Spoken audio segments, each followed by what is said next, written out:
ஜெபமாலை சொல்லுபவர்களுக்கு கன்னி மரியாள் அளித்த 15 வாக்குறுதிகள். ஜெபமாலை சொல்பவர்களுக்கு மரியன்னை 15 ஆசீர்வாத வாக்குறுதிகளை கொடுத்திருக்கின்றார். இது பல பேர் அறிந்த உண்மை. இதை கேட்ட பொழுதும் அதன் பிற்பாடும் இதைப் பற்றி வாசித்த பொழுதும் என் மனதிலே தோன்றிய ஒரே கேள்வி, இவைகள் எல்லாம் உண்மையா அல்லது மனிதர்களினாலே உருவாக்கப்பட்ட ஒரு சிந்தனையா என்பது. இந்த கேள்விகள் உங்களுக்கும் வரலாம். எனவேதான் இது சம்பந்தமாக ஒரு பங்கு குருவானவரை நான் சந்தித்து விளக்கம் கேட்டேன்.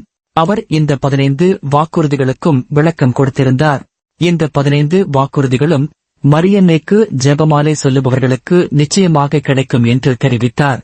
அவர் அதை பற்றி விளங்கப்படுத்துகின்ற பொழுது தன்னுடைய அனுபவத்தை இதிலேயே குறிப்பிட்டார். அது அவருடைய தனிப்பட்ட பங்கு ஆலய அனுபவம்.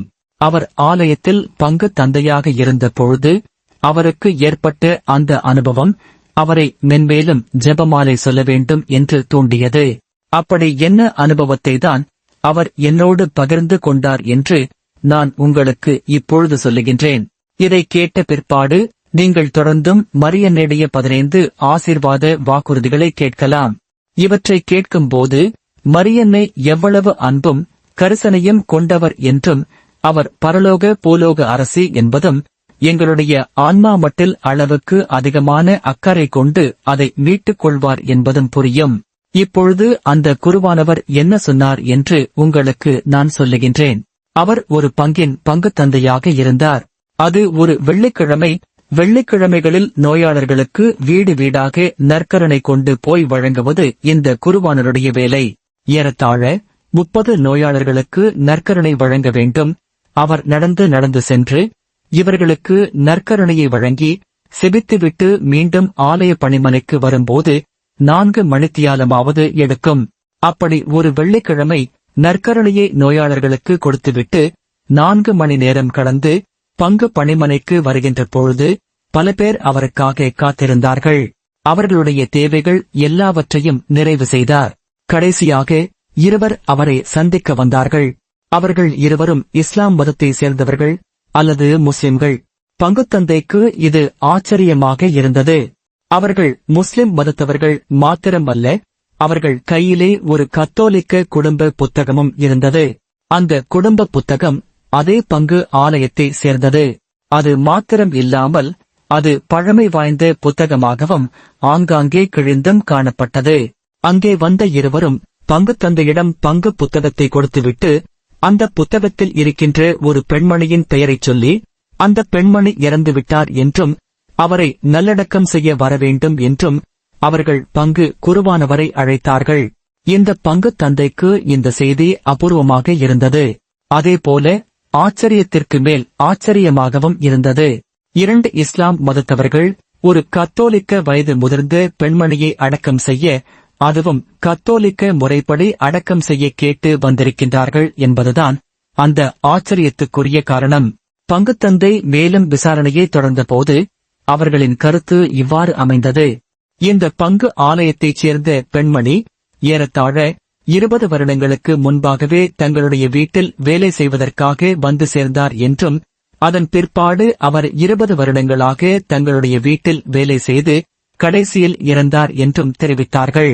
இந்த பெண்மணி வேலை செய்யும் இடம் இந்த ஆலய பங்கு இருக்கின்ற இடத்திலே இருந்து தூர இடத்தில் இருந்ததாலும் அவர் ஒரு முஸ்லிம் வீட்டில் வேலை செய்ததாலும் அந்த இடத்தை அண்டிய பகுதிகளில் கத்தோலிக்க ஆலயங்கள் இல்லாதபடியினாலும் அந்த பெண்மணியென்று யாரும் இல்லாதபடினாலும் அவள் வெளியில் செல்வதை தவிர்த்து தன்னுடைய அறையில் ஒரு கன்னி மரியாவின் திருச்சுரூபத்தை வைத்து விளக்கு ஏற்றி பூக்கள் வைத்து அனுதினமும் ஜெபமாலை சொல்லி வந்தாள். இந்த முஸ்லிம் குடும்பம் ஒரு நல்ல குடும்பம், மனிதநேயம் கொண்ட உறுப்பினர்களை கொண்ட குடும்பம். அந்த குடும்பம் இந்த பெண்மணியை அன்போடும் கரிசனையோடும் கடந்து 20 வருடங்களாக பராமரித்து வந்தார்கள். அந்த பெண்மணியை ஒரு வேலைக்காரியைப் போல் இல்லாமல் தங்கள் வீட்டின் ஒரு உறுப்பினர் போல் ஏற்று வாழ்ந்தார்கள். இந்த பெண்மணி இப்பொழுது இறந்துவிட்டார். அவர்கள் சொல்லும் பொழுது கூறினார்கள், கடந்த கிழமை நோய்வாய்ப்பட்டிருந்த பொழுது இன்னும் ஒரு ஆலயத்துக்கு சென்று ஒரு கத்தோலிக்க குருவானவரை கொண்டு வந்து அந்த பெண்மணிக்கு மன்றாட்டு செய்ததாகவும் கூறினார்கள். ஏனென்றால் அவர்களுக்கு அது நோயில் பூசுதல் திருவருட்சாதனம் என்று தெரியவில்லை. வந்த குருவானவர் எண்ணெய் பூசி ஜெபித்தார் என்று சொன்னார்கள். அதிலிருந்து பங்கு குருவானவர் புரிந்து கொண்டார், கடைசியில் நோயில் பூசுதல் திருவருட்சாதனத்தை பெற்றுத்தான் இந்த பெண்மணி இறந்திருக்கின்றார் என்று. பெண்மணி இறந்த பிற்பாடு கத்தோலிக்க முறைப்படி எல்லா ஆலயங்களிலும் அடக்கம் செய்ய முடியாது என்பதை அறிந்த இவர்கள் அந்த பெண்மணியின் சிறிய பெட்டியில் இருந்த இந்த குடும்ப புத்தகத்தை எடுத்து அதை வேறு கத்தோலிக்கரிடம் காட்டி விசாரித்து அதன் பிற்பாடு அந்த குடும்ப புத்தகத்தில் பொறிக்கப்பட்டிருந்த விலாசத்திற்கு அமைய இந்த பங்கு ஆலயத்துக்கு அவர்கள் வந்திருக்கின்றார்கள். அந்த கதை அப்படியே தொடர்ந்து அந்த பெண்மணிக்கு நல்லடக்கம் செய்யப்பட்டது.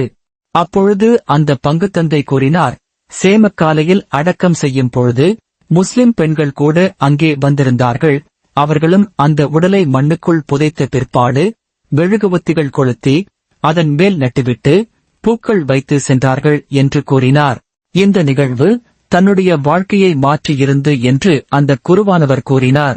20 வருடங்கள் ஒரு நல்ல முஸ்லிம் குடும்பத்தில் வேலை செய்த அந்த பெண், அவளுக்கென்று யாரும் இல்லாத போதும் வயது முதிர்ந்த நிலையிலும் கடைசி அருட்சாதனத்தை பெற்று நல்ல அடக்கம் கத்தோலிக்க முறைப்படி செய்யப்பட்டார்.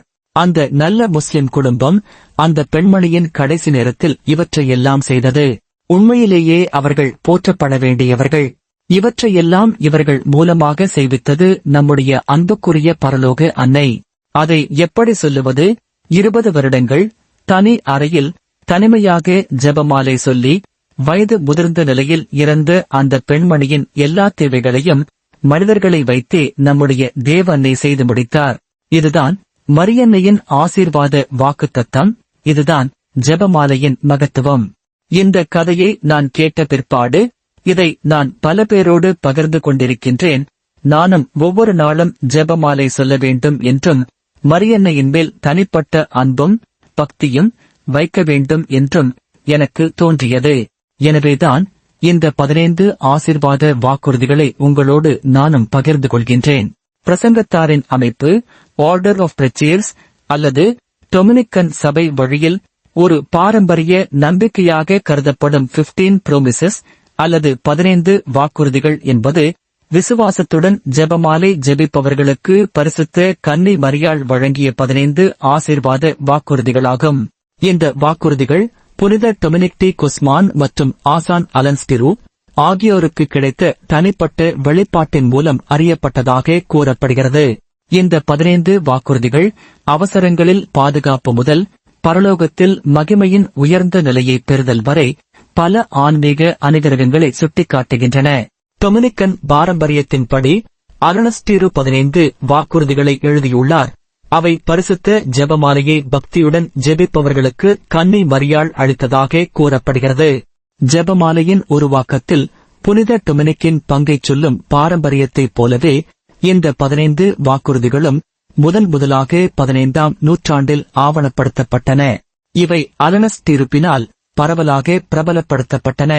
இந்த 15 வாக்குறுதிகள் தனிப்பட்ட வெளிப்பாடுகளாக கருதப்படுவதால் கத்தோலிக்கர்கள் அவற்றை ஏற்றுக்கொள்வதற்கோ மறுப்பதற்கோ சுதந்திரம் உடையவர்கள். அல்பிஜென்சியர்களுக்கு எதிராக சுவிசேஷ பிரசங்கம் செய்த காலத்தில் பரிசுத்த டொமினிக் தெரிந்து கொண்டது, ஜெபமாலை என்பது ஆன்மாக்களை உண்மையின் போதனைக்கு ஏற்ப மாற்றிவிடும் சக்தியுள்ள ஜெபம் என்பதை அவர் அறிந்தார்.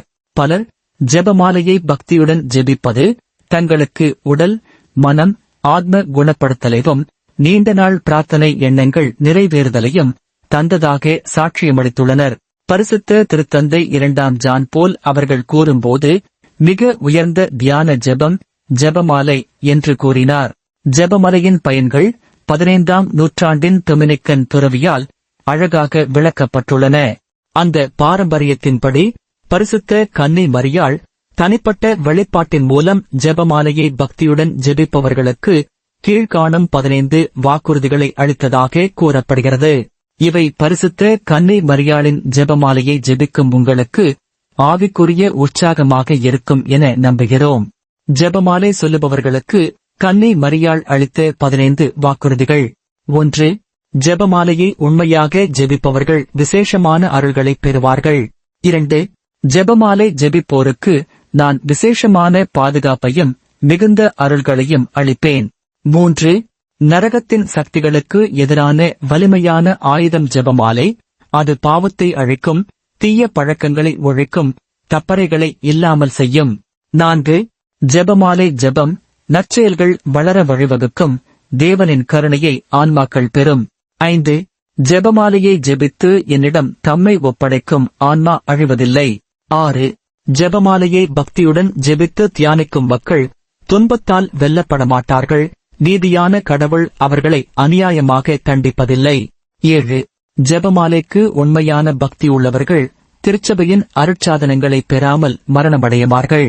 அதிலும் குறிப்பாக இறப்பதற்கு முன்பால் நோயில் பூசுதல் திருவருட சாதனம் கண்டிப்பாக பெறுவார்கள். 8. ஜெபமாலையை ஜெபிப்போர் வாழ்நாளிலும் இறப்பின் போதும் தேவனின் ஒளியையும் முழுமையான அருளையும் பெறுவார்கள். 9. ஜெபமாலையில் பக்தி உள்ளவர்களை நான் பாதாள பொறியிலிருந்து விடுவிப்பேன். 10. ஜெபமாலையின் விசுவாச குழந்தைகள் பரலோகத்தில் உயர்ந்த மகிமையை பெறுவார்கள். 11. என் மூலம் ஜெபமாலையை ஜெபிப்போர் என்னிடம் கேட்ட அனைத்தையும் பெறுவார்கள். 12. புனித ஜெபமாலையை பரப்புவோருக்கு அவர்களின் தேவைகளில் நான் உதவுவேன். 13. என் தெய்வீக குமாரனிடமிருந்து நான் பெற்றதாவது, ஜெபமாலையை நேசிப்போர் வாழ்நாளிலும் இறப்பிலும் பரலோக தூதர்களின் துணையை பெறுவார்கள். 14. ஜெபமாலையை ஜெபிப்போர் அனைவரும் என் அன்பு குழந்தைகள், அவர்கள் என் ஒரே குமாரனான இயேசு கிறிஸ்துவின் சகோதரர் மற்றும் சகோதரிகள். 15. என் ஜெபமாலை பக்தி இரட்சிப்புக்கான முன்னறிவிக்கப்பட்ட அடையாளம், சைன் ஆஃப் பிரிடெஸ்டினேஷன் ஆகும். இந்த செய்தி உங்களுக்கு பிடித்திருந்தால் இந்த சேனலை சப்ஸ்கிரைப் செய்யுங்கள். அத்தோடு லைக் பண்ணுங்கள். உங்களுக்கு வேண்டியவர்களோடு இந்த செய்தியை ஷேர் செய்யுங்கள். இதை கேட்கின்றவர்களுக்கும் இதன் மூலம் நன்மை கிடைக்கட்டும். நன்றி.